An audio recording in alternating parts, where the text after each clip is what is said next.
Our recruitment efforts to hire 10,000 new ICE officers has been extremely successful, Lawrence. As of today, we have over 80,000 applicants for those 10,000 positions already. We've removed any of the age barriers. We no longer have a cap on how old you can be, or you can continue at age 18, sign up for ICE and join us and be a part of it. We'll get you trained and ready to be equipped to go out on the street. Yeah, we got tons of applicants. She's focusing on the applicants and not how many are actually qualified to do the job, and kind of on purpose, because we're gonna talk about some of the issues they've actually had, and not just getting people to apply, but getting people to apply that can even remotely keep up with the actual work. But I also love that she says there, we've taken away all the age limitations. Okay, so you can be older and you can stay on. Well, why do you need to do that? I mean, if you're getting so many awesome young people, why do you need to change that? But then she turned to the part that I think was really important, that we're allowing you to just be 18, which first of all, should you? Like, I think you should probably have a little bit of experience in law enforcement before you're doing this thing. You want an 18-year-old doing arrests, busting through windows? Do you know any 18-year-olds? Is that really what you want? But like, I ask that as a reasonable person who is taking the position seriously. Why would she want 18-year-olds to do this job? Well, because she knows that there's a ton of 18-year-olds that have been radicalized by BS right-wing podcasts that are consumed with hatred and just like entitlement and all of that. And they think, well, we could turn them loose on some people. They'll run amok, do some damage, and that's what we're actually seeing. But how much damage and for how long can they maintain it? I have concerns about their stamina, and the evidence is really buttressing that. So we're gonna talk about the requirements for these ICE agents. So Donald Trump wants to double the number that they actually have, but they're facing a few obstacles in that. And it's not like legal challenges or something like that. It's the ICE personal fitness test. Evidently, it's proving troublesome for some of them. More than a third have failed so far. So that 80,000, we'll cut that by a third.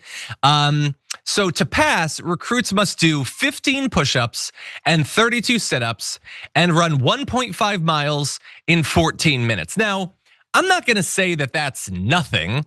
If you can't do that, I don't think that you should feel bad or whatever. But I also don't think, they're not expecting John Wick. They're not expecting a professional athlete. Like, you're gonna be like running after people, like brawling in protests. Like, you're gonna be, like throwing 14-year-old girls down. And like, you have to actually have some physical capacity to do this sort of brutality that they're gonna be required to do. And evidently, a lot of them just can't manage it. And that's serious, because if you can't keep up physically, that's how you get instances like this.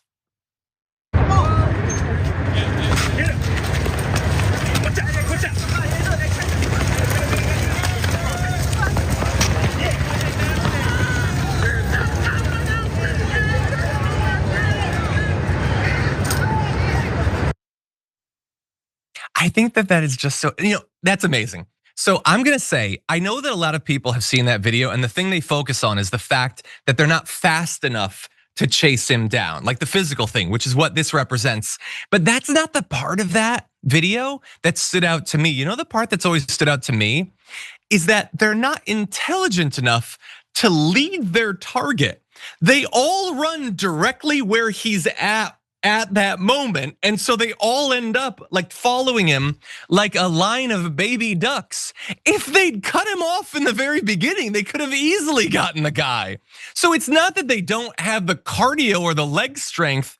Their brains are barely functioning. ICE is cooked mentally, and you love to see it. So anyway, apparently there was an email from ICE headquarters about the physical side of this, lamenting that, quote, a considerable amount of athletically allergic candidates have been showing up to the academy. They had, quote, misrepresented their physical condition on application forms. I guess they learned to do that on dating apps, and now they're doing it in the resumes as well. The email directed leaders at ICE's field offices to conduct preliminary fitness exams with new recruits before sending them to the academy. And I just love the image that this sends. So look, some of those people who are lying about their capacity have probably been drawn in by the fabulous amount of money that is being showered on potential ICE applicants. Nowhere else is a government worker paid for what they do, but for ICE, man, we will shower you $100,000 or whatever. So some of them are lying for that reason.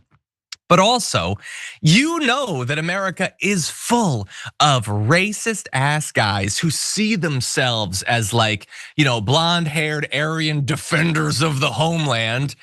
But at the end of the day, you're not, Ivan Drago or whatever. You don't actually have that body. You like to cosplay on the internet as if you're some sort of alpha or something. But at the end of the day, 14, push-ups or whatever, 32 sit-ups, and that's a little bit more difficult than typing out racist text messages and tweets. So, your mileage may vary if you try to actually enter this organization. I will close by just acknowledging one more sinister little news update on ICE. They've been spending a ton more money on weaponry these days, and you can understand why. If they can't physically chase people down, they're gonna wanna shoot them at distance. So they're spending tons of money on guns and armor, including guided missile warheads and explosive components. They spent $71 million on small arms, about 10 times as much as they normally do. So when I declare that this is his secret police, or these are the brown shirts, people say stuff like that, why are they spending 10 times as much money on guns? You remember when there was that report that supposedly the IRS was buying ammunition and the right freaked out about it, even though the IRS, like when do they have gun? Like when have you seen an IRS agent with a gun? These people are shoving guns in regular Americans' faces, and they're buying way more of it, and the right doesn't care. But guided missile warheads? What is that even about? Like, why is that nobody is even talking about that today? And I understand Fox doesn't care. What is that? Like there's a family getting away in a van and you need to shoot it with a stinger? I literally don't even know what the excuse for that is. I know that they really like cosplaying as tough guys or whatever, but this seems a little bit over the top even for them. If you enjoyed that, make sure that you never miss another video by subscribing. And if you want a little more, consider hitting the join button and becoming an actual member. But you're probably wondering, why the hell would I do that, John? First off, calm down. The stakes in this are very, very low. But also, when you click the join button and you become a member, you get access to bonus content that I make every week, and it's a ton of fun. You get access to tons of custom emojis and more besides that. By the way, if you join at tier 3, you even get access to a monthly member hangout with myself and other awesome people, and we always have a great time. By the way, you'll get all that going forward, but you also unlock years of the back catalog. That is literally 100 or more bonus clips, top 10 lists, debates, and more. What are you waiting for? Click the join button below. Your support powers our show, and we couldn't do it without you. Or at the very least, I wouldn't really want to try. Viewers like you keep me here. So thank you in advance for joining.